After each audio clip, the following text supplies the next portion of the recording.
NCP കേരളത്തിൽ NDAക്കൊപ്പമാണെന്ന തരത്തിൽ വ്യാജ ലെറ്റർ ഹെഡ് നിർമ്മിച്ച് പത്രപ്രസ്താവന നടത്തിയവർക്കെതിരെ നിയമ നടപടി സ്വീകരിക്കുമെന്ന് NCP സംസ്ഥാന പ്രസിഡന്റ് NA മുഹമ്മദ് കുട്ടി വാർത്താസമ്മേളനത്തിൽ അറിയിച്ചു. ഈ ലെറ്റർ ഹെഡ് ഇത്തരത്തിൽ അടിച്ചപ്പോൾ തന്നെ ഇത് വ്യാജമായിട്ടുള്ളതാണ്. ഞങ്ങൾ ഇമ്മീഡിയറ്റ്ലി ഈ തൃശ്ശൂർ പോലീസ് ചീഫിനും അതുപോലെ തന്നെ DGPക്കും ഇതിനെതിരെ പരാതി കൊടുത്തിട്ടുണ്ട്. DGP അത് ഫോർവേഡ് ചെയ്തായിട്ടുള്ള എനിക്ക് ഇന്നലെ മെസ്സേജും തന്നിട്ടുണ്ട് ഓൾറെഡി ഫോർ ഫർദർ ആക്ഷൻസ് എന്നുണ്ട്. NCPക്കാരെന്ന വ്യാജാനെ റോയ് വാരിക്കാട്ടിന്റെ നേതൃത്വത്തിലുള്ള ഒരു സംഘം ആളുകൾ തൃശൂർ കേന്ദ്രീകരിച്ച് ഗൂഢാലോചന നടത്തുകയും വ്യാജരേഖ നിർമ്മിച്ച് പത്രപ്രസ്താവന നടത്തുകയുമായിരുന്നു. ഇവർക്കെതിരെ DGPക്കും തൃശൂർ പോലീസ് കമ്മീഷണർക്കും NCP പരാതി നൽകിയിട്ടുണ്ട്. പാർട്ടി അംഗത്വം പോലും ഇല്ലാത്ത റോയ് വാരിക്കാട്ട്, KG പുരുഷോത്തമൻ, കുഞ്ഞിക്കണ്ണൻ, ശശി പുളിക്കൽ എന്നിവരും മറ്റു ചിലരും ചേർന്നാണ് തൃശൂരിൽ യോഗം ചേർന്ന് ഗൂഢാലോചന നടത്തിയത്. മാധ്യമം, ദിനപത്രം അടക്കമുള്ള മാധ്യമങ്ങളെ തെറ്റിദ്ധരിപ്പിച്ചാണ് വാർത്ത നൽകിയിട്ടുള്ളതെന്നും NA മുഹമ്മദ് കുട്ടി പറഞ്ഞു. താൽക്കാലിക പൈസകളതിന് വേണ്ടിയിട്ട് ഇങ്ങനെ ഇലക്ഷൻ്റെ സമയത്ത് വന്നിട്ടുള്ള കുറച്ച് ആളുകളാണെന്നാണ് അവരുടെ പ്രവർത്തനങ്ങളൊന്നും ഞങ്ങൾക്ക് ബോധ്യപ്പെടുന്നത്.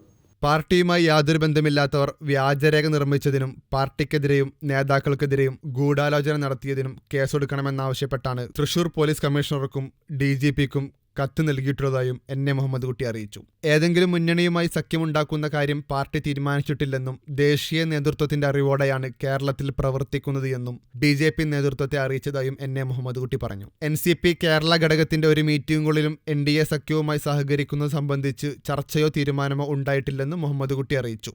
ദേശീയ തലത്തിൽ തന്നെ NCP എടുത്തിട്ടുള്ള നയങ്ങളെന്ന് പറയുന്നത് എല്ലാവരും ഉൾക്കൊള്ളുന്ന മതേതരമായ ഒരു നിലപാടാണ് എടുത്തിട്ടുള്ളത്. എന്നാൽ ചില അവസരങ്ങളിൽ NDA സപ്പോർട്ട് ചെയ്തിട്ടുണ്ട്. അപ്പോൾ നിങ്ങൾക്കറിയാം, ഗോവയിൽ 2017 സപ്പോർട്ട് ചെയ്തിട്ടുണ്ട്, 2023 നാഗാലാൻഡിൽ സപ്പോർട്ട് ചെയ്തിട്ടുണ്ട്, മഹാരാഷ്ട്രയിൽ തന്നെ മുമ്പൊരിക്കൽ സപ്പോർട്ട് ചെയ്തിട്ടുണ്ട്. എന്നാൽ ദേശീയ തലത്തിൽ അത്തരത്തിൽ NDAയുമായിട്ടുള്ളൊരു സഖ്യം ഇതുവരെ ഇല്ല. അതിന് ഏറ്റവും വലിയ ഉദാഹരണമാണ് കഴിഞ്ഞ ഒരു വർഷം നിങ്ങൾ പത്രങ്ങളിൽ വായിച്ചിട്ടുണ്ടാവും. അരുണാചൽ പ്രദേശിൽ ഇപ്പോൾ നടക്കാൻ പോകുന്ന ഈ തെരഞ്ഞെടുപ്പിൽ NCP ഒറ്റയ്ക്കാണ് മത്സരിക്കുന്നത്. LDFൻ്റെ ചർച്ചകൾ നടക്കുന്നുണ്ട്. ഇതൊരു തീരുമാനം വരെ അറിയിച്ചിട്ടില്ല. ഞങ്ങൾ ലെറ്റർ കൊടുത്തിട്ടുണ്ട്. അത്തരത്തിൽ ഈ വരും ദിവസങ്ങളിൽ അതിനൊരു മറുപടി കിട്ടിയില്ലെങ്കിൽ തീർച്ചയായും മത്സരിക്കുന്നതിലേക്ക് പോകും.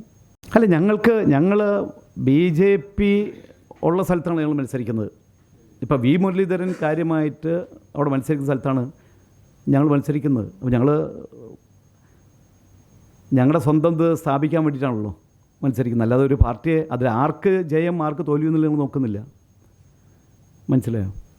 മാത്രമല്ല, കഴിഞ്ഞ മാസം 21 തീയതി ഉപതെരഞ്ഞെടുപ്പ് നടന്നപ്പോൾ ഇവിടെ തിരുവനന്തപുരത്ത് വെള്ളാർ വാർഡിൽ അവിടെ ഞങ്ങളുടെ ആളുകളെ ഇടതുപക്ഷത്തിൻ്റെ കമ്മിറ്റിയിൽ ചേർത്തില്ല എന്ന് വന്നപ്പോൾ ഞങ്ങൾ സന്തോഷ് കുമാർ എന്നൊരാൾ അവിടെ സ്ഥാനാർത്ഥിയെ നിർത്തി, പോസ്റ്റർ ഒട്ടിച്ചു, അയാൾ നോമിനേഷൻ കൊടുത്തു. മത്സരത്തിലേക്ക് വന്നപ്പോൾ അന്ന് ആ വാർഡ് ഏതാണെന്നുണ്ടെങ്കിൽ അവിടുത്തെ ഒരു BJP കൗൺസിലർ മരിച്ച വാർഡിലാണ് ഉപതെരഞ്ഞെടുപ്പ് നടക്കുന്നത്. അവിടെ ഞങ്ങൾ നോമിനേഷൻ കൊടുത്തപ്പോൾ എന്നെ ശിവൻകുട്ടി മിനിസ്റ്റർ വിളിച്ചിരുന്നു. അപ്പോൾ അദ്ദേഹത്തോട് പറഞ്ഞു, നിങ്ങൾ ഞങ്ങളെ ഒഴിവാക്കുന്നത് BJP ബന്ധത്തിനാണല്ലോ. അപ്പോൾ അവിടെ BJP ജയിച്ചൊരു വാർഡാണ്, അതുകൊണ്ടാണ് ഞങ്ങൾ അവർക്ക് കൂട്ടല്ല എന്ന് തെളിയിക്കാൻ വേണ്ടി ഞങ്ങൾ സ്ഥാനാർത്ഥി നിർത്തിയണമെന്ന് പറഞ്ഞു. നിങ്ങൾ മാറ്റി നിർത്തിയതുകൊണ്ടാണ് ഇത് ചെയ്തതെന്നും പറഞ്ഞു. അപ്പോൾ അദ്ദേഹം പറഞ്ഞു അതിൻ്റെ പ്രശ്നമില്ല എന്ന് പറഞ്ഞു. അപ്പോൾ തന്നെ അവിടെ കമ്മിറ്റി വിളിച്ചു കൂട്ടി നമ്മുടെ ആളുകൾ അതിൻ്റെ കമ്മിറ്റിയുടെ ചെയർമാൻ വരെ ആക്കിക്കൊണ്ട് പിൻവലിക്കാൻ പറഞ്ഞു. ഞങ്ങൾ പിൻവലിച്ച് നോട്ടീസ് കൊടുത്തു.